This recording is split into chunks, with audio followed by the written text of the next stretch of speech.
मंदिरों में चढ़ावे का तरीका बदला है, लेकिन आस्था बिल्कुल नहीं बदली है। अब भक्ति भगवान के दरबार में प्रसिद्धि या दिखावे से नहीं, बल्कि मन की शांति, परिवार की खुशहाली और आर्थिक उन्नति की कामना लेकर पहुंच रहे हैं जो भक्त हैं। वो जयपुर में एक रिपोर्ट आपको दिखाते हैं, उससे जुड़ी हुई, देखिए। मंदिरों में चढ़ावा चढ़ने की परंपरा सदियों पुरानी है, लेकिन भक्तों की सोच अब तेजी से बदल रही है। देवस्थान विभाग को साल 2017 से 2026 के बीच ऑनलाइन माध्यम से मिले 34,93,000 रुपए के दान के आंकड़े बताते हैं कि भक्त अब प्रसिद्धि, सामाजिक प्रतिष्ठा या पारंपरिक मान्यताओं से ज्यादा मानसिक शांति, पारिवारिक सुख, आर्थिक उन्नति और व्यक्तिगत संतोष को प्राथमिकता दे रहे हैं। ऑनलाइन दान के दौरान श्रद्धालु द्वारा चुने गए विभिन्न मदों का विश्लेषण इस बात की साफ तस्वीर पेश करता है कि सबसे ज्यादा राशि धन, मन संवर्धन, मनोकामना पूर्ति, सुख समृद्धि और परिवार की खुशहाली से जुड़े मदों में प्राप्त हुई। बड़ी खबर है, ओमान के पास तेल टैंकर पर हमला हुआ है। टैंकर पर सवार सभी 24 भारतीय सुरक्षित बचा लिए गए हैं। खबर आ रही है ओमान से, जहां पर ओमान एयरफोर्स ने भारतीयों को रेस्क्यू किया, बचा लिया। अमेरिकी सेना ने हमले की बात भी स्वीकार कर ली है। टैंकर ने नाकेबंदी तोड़ने की कोशिश की, यह दावा अमेरिका का है। और इसी बीच अमेरिकी सेना ने टैंकर पर हमले का दावा खुद भी किया। उन्होंने इस बात को माना कि उन्होंने हमला किया। 24 भारतीय इस टैंकर पर थे, जिन्हें ओमान की सेना ने बचा लिया है। भारतीय नौसेना के जाबाजों ने साहसिक रेस्क्यू ऑपरेशन को अंजाम देकर अपनी वीरता का परिचय दिया। नौसेना के हेलीकॉप्टर सीधा जलते हुए जहाज के ऊपर पहुंचे, जहां नीचे आग धधक रही थी। ऊपर तेज हवाएं थी और बीच में फंसी थी 24 जिंदगियां। नौसेना के जवानों ने हेलीकॉप्टर से रस्सियां नीचे उतारी और एक एक कर सभी नाविकों को हवा में उठाकर सुरक्षित बाहर निकाला। जहाज भारत के कारवां बंदरगाह से ओमान के दुकुम बंदरगाह की ओर जा रहा था। बद्रीनाथ धाम में श्रद्धालुओं की संख्या लगातार बढ़ रही है और हर दिन हजारों की संख्या में श्रद्धालु दर्शन के लिए बद्रीनाथ धाम पहुंच रहे हैं। चारधाम यात्रा ने नए रिकॉर्ड कायम कर दिए हैं और कपाट खुलने के मात्र 1.5 महीने के अंदर अंदर लगभग 10 लाख श्रद्धालु भगवान बद्री विशाल के दर्शन अब तक कर चुके हैं। ये संख्या अब तक के सभी पुराने रिकॉर्ड तोड़ चुकी है। आंकड़ों के मुताबिक बद्रीनाथ धाम में हर रोज लगभग 25 से 30 हजार श्रद्धालु दर्शन के लिए पहुंच रहे हैं। 23 अप्रैल को कपाट आम श्रद्धालुओं के लिए खोल ले जाने के बाद से ही लगातार बड़ी संख्या में यात्री धाम आ रहे हैं।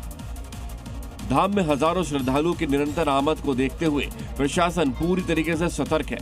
भीड़ प्रबंधन और सुचारू दर्शन व्यवस्था सुनिश्चित करने के लिए यात्रा मार्गों से लेकर धाम क्षेत्र तक पुलिस बल और यात्रा प्रबंधन दल तैनात किए गए हैं। श्रद्धालुओं की इस बढ़ती संख्या से स्थानीय व्यापारियों और होटल व्यवसायियों में भी उत्साह है। इससे क्षेत्रीय अर्थव्यवस्था को मजबूती मिली है। अब आपको लिए चलते हैं बद्रीनाथ हाईवे पर स्थित कर्णप्रयाग के कर्ण मंदिर में, जो इन दिनों श्रद्धालुओं के लिए गहरे आस्था का केंद्र बन गया।